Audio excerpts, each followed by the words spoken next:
ნიდერლანდების სამეფოში მოქმედმა ქართულმა სამოყვარულო თეატრმა ათინეთის საბერძნეთის დედაქალაქში ორი სპექტაკლი წარადგინა. პირველ დღეს მაყურებელმა დავით კლდიაშვილის ნაწარმოების მიხედვით დადგმული სპექტაკლი დარისპანის გასაჭირი იხილა, რომლის რეჟისორი ირინე ჩხეიძეა, ხოლო მეორე დღეს რეჟისორ ბადრი წერედიანის მიერ დადგმული სამანიშვილის ზედინაცვალი.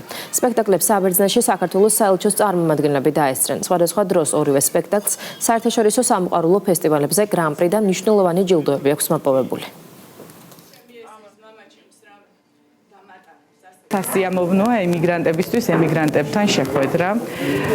ეს ძალიან საპასუხისმგებლო და ძალიან მნიშვნელოვანი საქმეა. ჩვენ ყველანი საზღვარგარეთ ვიმყოფებით ემიგრაციაში და ასე ვფიქრობ, რომ სადაც ვართ ჩვენ და ვაკეთებთ ქართულ საქმეს, იქ არის საქართველო.